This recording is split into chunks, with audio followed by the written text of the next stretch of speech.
Tesla shareholder meeting is coming up and we've got a vote. Yes, it is time to share your thoughts with the board of directors on the direction of the company. There's a bunch of things in there. Elon's compensation plan is the big one, but there's a whole bunch more, which is why I've got Tesla Boomer Mama joining me to discuss it, to help us understand what's going on.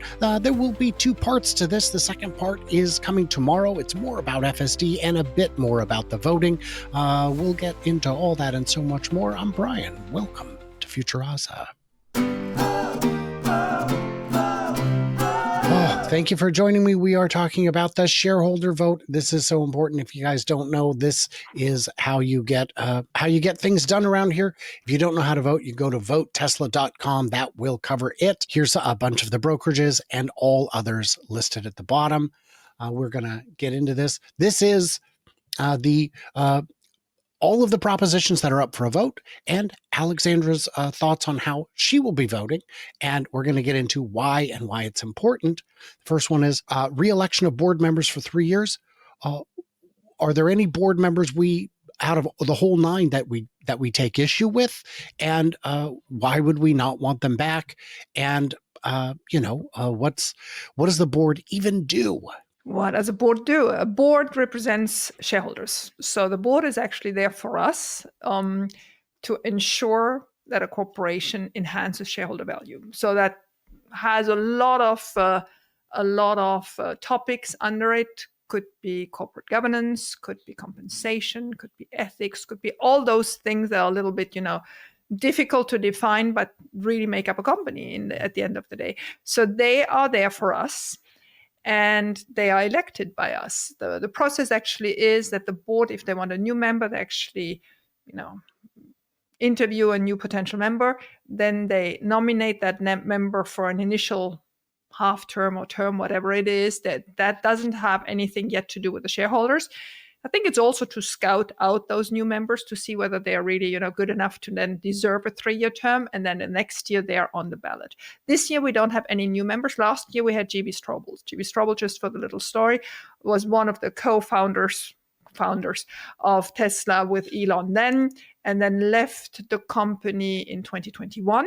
When you leave a company of an executive position, which he had, there's an SEC rule that for 3 years you cannot join them for a board member. So 2024, those 3 years were over, and we elected him as a board member, and he got elected last year. So there are 9 board members. One of the 9 is in that hybrid position where he was just nominated but not up yet for election. So there are actually only 8 in that rhythm of electing.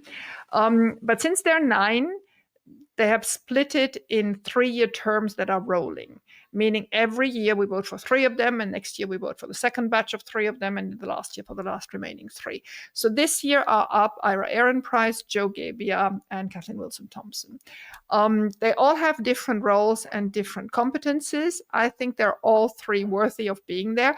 And just as a general role, I do believe that the board as it is, because Tesla is so specific and Elon is such a specific person, if they are good enough to be on the board selected by board members, including obviously Elon and Kimball, well, they're good enough for me. I don't feel that I have any knowledge of anybody, being not the way I wanted. They're actually very diverse in terms of competences, in terms of politics as well. There are some long dating Democrats in there, and there are people that are now more of Elon's tendency. There must be a lot of things happening in that board from time to time. So I think it's an interesting mix, and I fully support all 3 board members that we elect this year. Ira has been there since the beginning. He's one of the longest standing board members. He has particular knowledge in the whole battery and energy field. Very well known. He's actually running his own VC firm. I think there is no doubt that he's been one of the most loyal Elon companions in this whole adventure. Joe Gebbia came relatively recently. We voted for him 3 years ago. That's why he's up for election. He's the co-founder of Airbnb. He has been in lots of the Doge adventures with Elon, and actually after Elon quitted his government mission, Joe still stayed on and has been nominated recently by President Trump to improve the appearances of government websites and all that. So I think the whole efficiency aspect of those websites.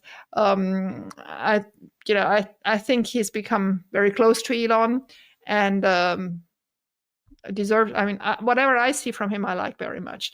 And then Catherine is a very specific case, which I really love. I met this woman last year at the shareholder meeting after we won the vote for moving out of Delaware and reapproving the compensation package of 2018. She was instrumental in there because for those things you need to set up a special committee, and she was the one person special committee. It was all herself.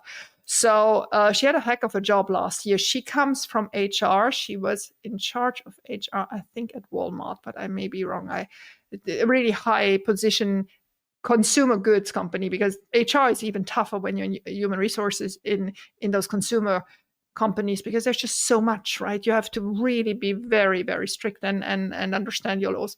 So anyway, she comes from there, and last year did the special committee, and I had the pleasure of meeting her. A delightful person. I mean, a real darling. I mean, I know she shouldn't talk like that about our board members, but she really was. I loved it. And so I'm all for all three of them wholeheartedly, not the slightest doubt in my mind. Okay, so now we got to get to the big one, the exciting one, executive compensation. And of course, wait, that's not the right one yet. That's the 2024 executive compensation. Oh, I see. Well, so we'll get to, so that's right. That's right. So the 2024 compensation, that's the one that we just, that the board just said, we're doing this, and now it's come to a vote. This is the one from a couple months ago, or is this the original one again? So this is nothing about Elon.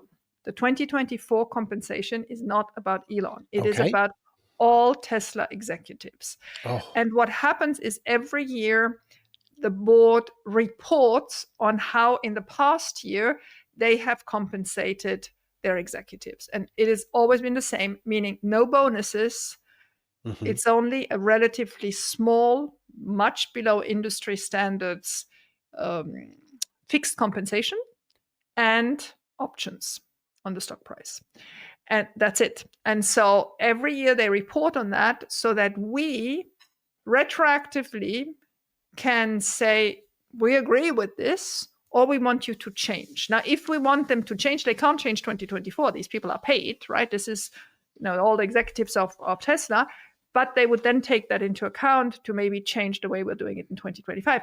Now, I don't believe there is one shareholder out there that wants something else than relatively low fixed salaries and high options potential for our executives. So if you agree with that one, proposal 2 is also a 4. I think that's a pretty easy one. And especially when we see the kind of bonuses that other companies give their executives for terrible performance, I think personally, I think performance is a good metric. Amended and restated 2019 equity incentive plan. That's a good one. Yes. So that one needs a little bit more technical explanation of me. So in 2018, Tesla put in place the first compensation, well, not the first, it was actually the third compensation package for Elon, but it was the one that's the most famous, right? The one that's now in the Tonetta case. Once that was done and underway, and he started to hit the first milestones, in 2019, they asked the shareholders to set up an equity incentive plan, meaning these are these options that I just talked about in 2024 that they are giving to executives. At that moment, it was clearly stated in 2019 that it would not include Elon because he had his 2018 package, right? So that was really for everybody else other than Elon. So that was all good. And then we came to this absurd Tonetta case where we're still in appeal. And I don't think they know whether we will lose or win this appeal. There's a hearing on the 15th of October, so soon, that we can actually live stream and listen to. But they said, you know what, we have to do something. And I'll get in a second to why this had to happen. Now, bear with me. We have to do something. Oh, look at the 2019 equity award incentive system. There are still 96 million options potentially sitting there. How about we use these and give them to Elon already? Okay, so this is his 2019 plan that was not supposed to be for Elon because he had 2018, but since he now probably doesn't have 2018, well, now there were still 96 million. So yes, you're right. About 4 or 5 weeks ago, they announced on a Monday morning early that here are the 96 million, subject to a 4 weeks control period by the Department of Justice and the Federal Trade Commission. I think it was the FTC. These 4 weeks are over. The 96 million are given. Now, you heard me. I said 96 million. I didn't say 96 million options because they were very clever. They used them as restricted stock. What's the difference? Well, in the end, mathematically and financially, there's no difference. But for restricted stock, you can decide when the bearer gets the voting rights. And the way they structured this, Elon got the 96 million as soon as this FTC and DOJ period was over. So he got a couple of days ago 96 million shares equivalent voting rights, additional to everything else he had. Okay, that was a stroke. I don't know who of them had this idea or which law firm consulted them, but this was as brilliant as it could have been. Okay.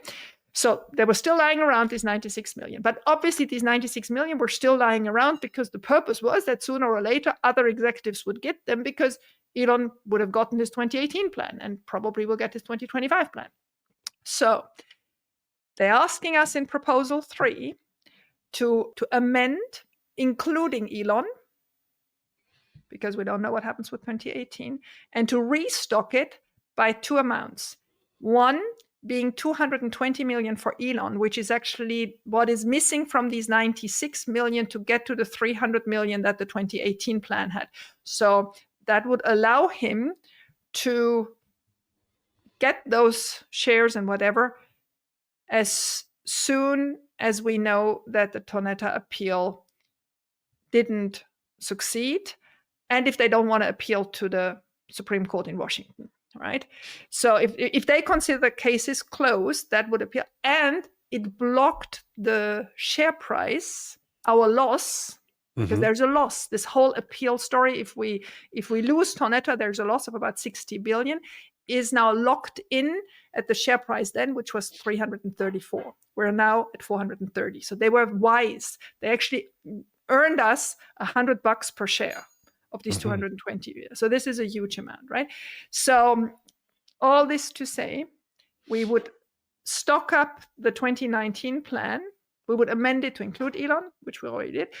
We stock it up by 220 that Elon would still get if Tonetta wins the whole thing, and another 60 million for Tesla employees, so that there is, again, a basket to distribute.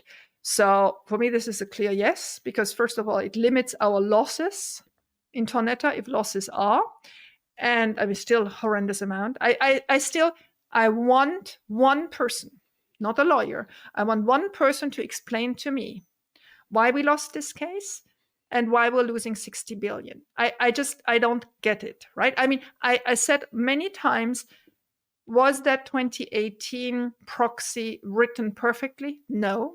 Because nothing is ever perfect, right? So, the comma here and the comma there, and there you should have said Kimball is Elon's brother and blah, blah, blah. Of course you will find this stuff. Of course but does that warrant that shareholders stem another 60 billion? Who are you hurting? Just the shareholders. Exactly. You're pretending to be for the shareholder, but you're hurting us. The whole case is very stupid, in my opinion, because Tesla put aside a paper loss of $2 billion to cover all of it, and now you want us to give you $60 billion.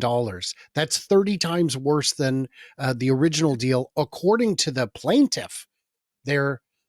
It's very, very frustrating. Yeah, and the only people that won in this whole story are lawyers. Are the lawyers. So we're getting to a situation where a court pretends to protect shareholders, but the only winners are lawyers. And that is just sad. It's really sad. Very frustrating indeed. 2025 CEO Performance Award. There we are. There we go. So this one, I'm not going to get into details because you've probably talked about it, and CERN is the right person to talk about it because he dissected in all directions. But this is the performance award, where if everything goes right in 10 years, well, actually in 7.5 years, the stock price has to be at about $2,600, which is about the ARC projection anyway, not taking into account any robots. So I think we should get there.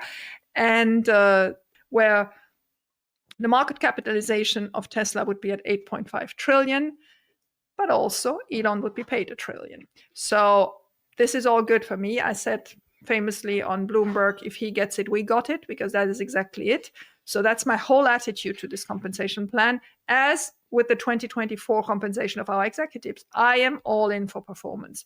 Better you perform, more money you get, because more money I got. Well, if I give you $1 and you give me back $8, who am I to say, wait a minute, Alexandra got $10 for this? That's crazy. That's like arguing that the game show host is paid too much because you only got 1,000 or 10,000 and he's making 30 grand an episode.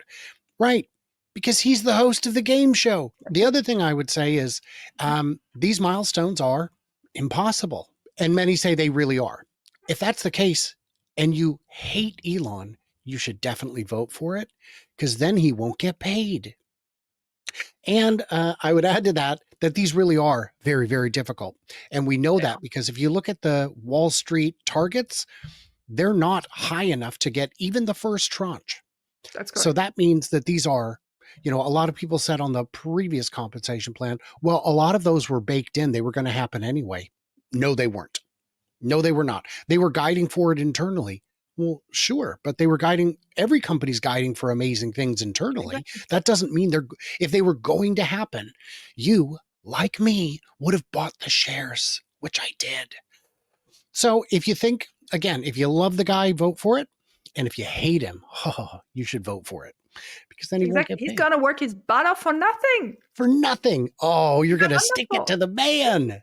And I think it is an eye-watering amount of money. What does he need all that money for? Frankly, none of my business.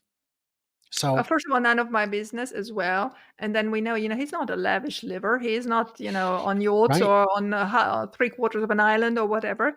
He is pouring it into his other projects, and one day he will bring civilization to Mars, and that's just it. That's his dream. Let it be.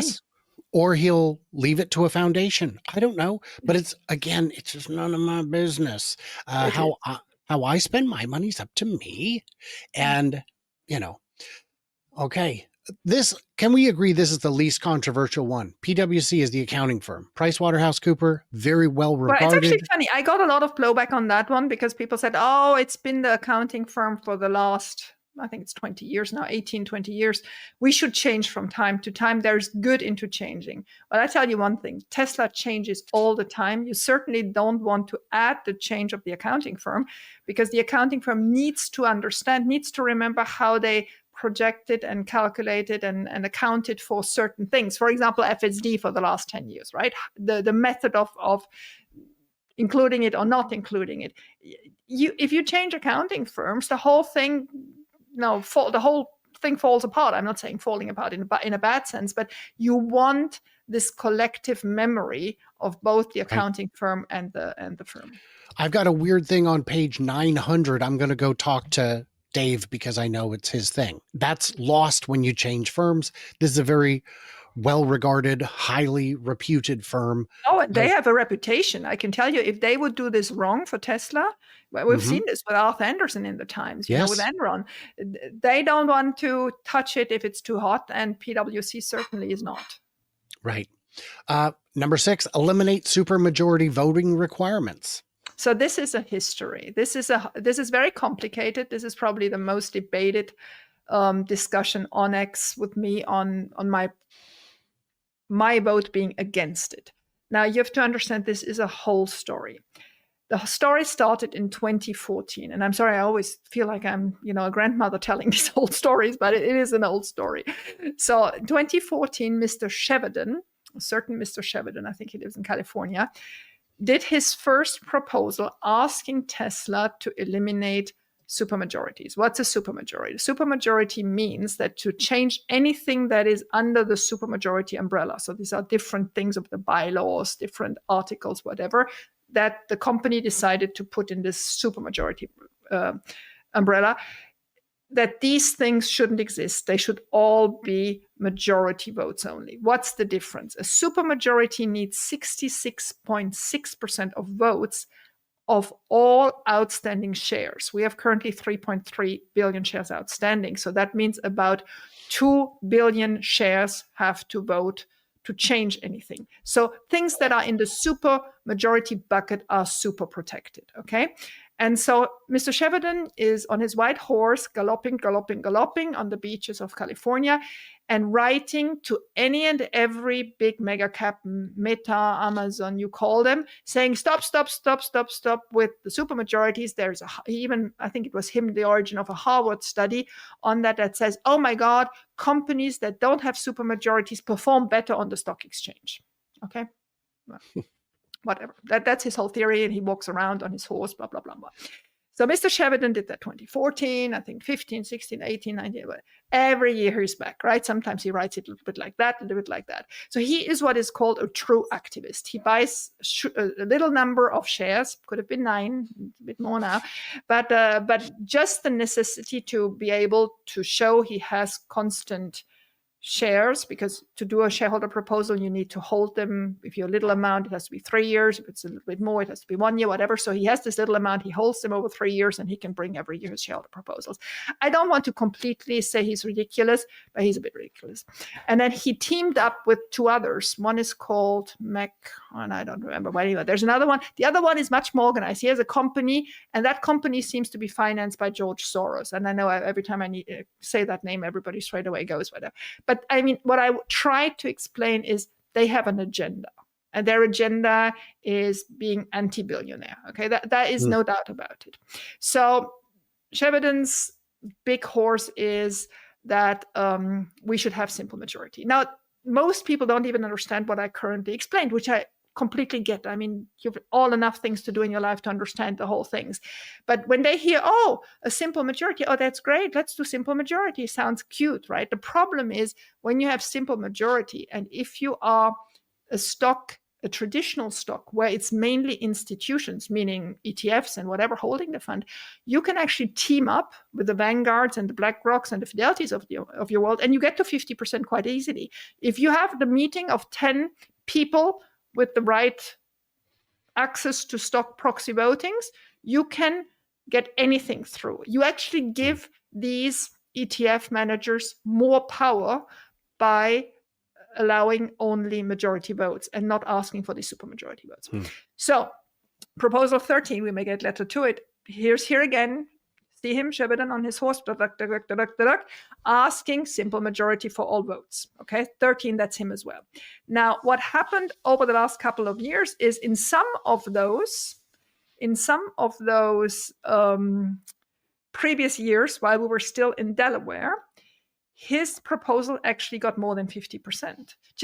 I mean, I don't know whether people really think this through or because they think this sounds cute or whatever.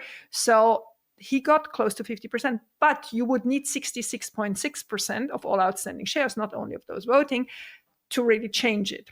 So since that never happened, I don't know who at Tesla had the good idea to promise to Shevardin, well, if we get really sufficiently over 50%, we will put it up as a management proposal. So what's the difference of that? You see the top 6 proposals are brought forward by management, and people are much more attentive in analyzing these than shareholder proposals, because they're just, they're all the child laborer and Shevardins of this world people out there, and then people will just go, okay, go. So Tesla's board felt it was time to give Mr. Shevardin a more prominent place in the proposal. So while his personal proposal is still number 13, they have said, okay, now for 3 years, we've been over 50% for Shevardin stuff. It wasn't enough, but it was a good number. Now we want to put this up here, and you vote. Do you really want us to take the last 3 big buckets that are in the supermajority bucket out of it and make a simple majority? Because if you want it, if you really thought this through, we're not giving any recommendation, but here it is. And I think they were smart in doing that. I think what they want is that this doesn't pass. It would need 66.6% of outstanding votes. It would need 2 million votes. That's nearly impossible. I'll tell you in a second why. But anyway, they put it up there.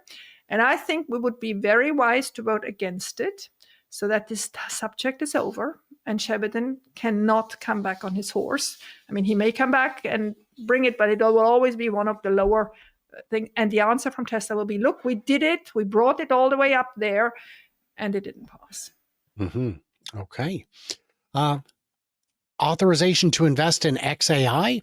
I think everybody knows what this one is. Yes. Yeah. Yeah. I mean, I can quickly address it. So we have this proposal out there. We had little time to get it out there, and it's done. One of our, I think his name is Stephen Hawke, got selected to bring it forward because now we're reaching the shareholder proposal. So that means in the shareholder meeting, the person proposing it will have a 2-minute slot to propose, to explain why he proposed that.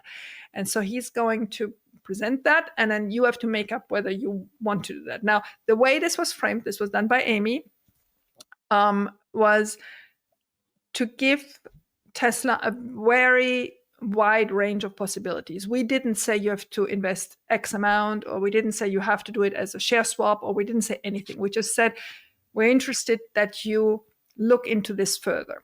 And the board put it up there as the first shareholder proposal, which is nice. So people are still attentive to it, and didn't give any recommendation because they want to cover their backsides, right? They don't want to be the ones proposing it.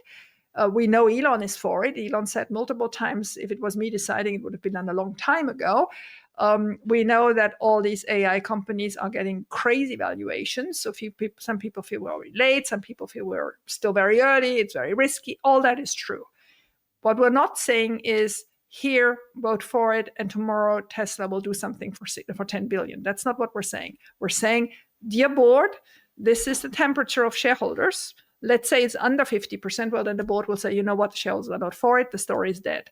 Or if we get more than 50%, then it's only advisory. The board will sit down and consider it and think about how to do it. We may actually have a second shareholder vote then on it once they know exactly how they want to do it. Because this is what is called a conflicted situation, with Elon being so prominent in both companies, right? So he obviously wouldn't be able to be in that board decision of how they do it, but he could vote on it because we're in Texas. Actually, Elon can vote on all of this. We're not in Delaware anymore. So the thing that is interesting is to see what they would come up with, because to come up with something, we obviously have to come up with an evaluation. How much is this worth now? How much of Tesla's cash do you want to give away, or do you not want to give away? Do you want to just do a share increase and do a share swap? So let's wait what comes out of it. If we get over 50%, it will get much more precise. So far, it's just an opinion. Okay. And sustainability metrics into senior executive compensation. For all these, I mean, I know you would like to have me on for 2 hours, but for all these, I don't remember all the details. I have it all printed out, but I refer to these pages. They are not long, these pages. I always put them in the third column there, because it's really proposals from people that constantly come back every year. So this one is about sustainability in how you compensate your executives. So not only performance related, but also performance of DEI and performance of whatever. The next one is a child labor audit. So Tesla's board responded to all of these. And for all of these, this is actually the board recommendations that I'm following from 8 to 14. It's very easy to understand why they don't want them. The one that I really would like to point out is the repeal 3% derivative suit ownership threshold. That's the only one that is interesting in this whole list of, there's obviously the elect board members annually. That's the friend of Sheridan. Then 13 is Sheridan, and require shareholder vote for certain bylaw amendments. All this is useless activism stuff. But the one that's interesting is the repeal 3% derivative suits. So what's a derivative suit? That is a lawsuit where the person bringing forward the lawsuit for example, Tonetta says, look, here I am with my 9 shares, but I actually do this not for me. I do this for all shareholders. It's a derivative.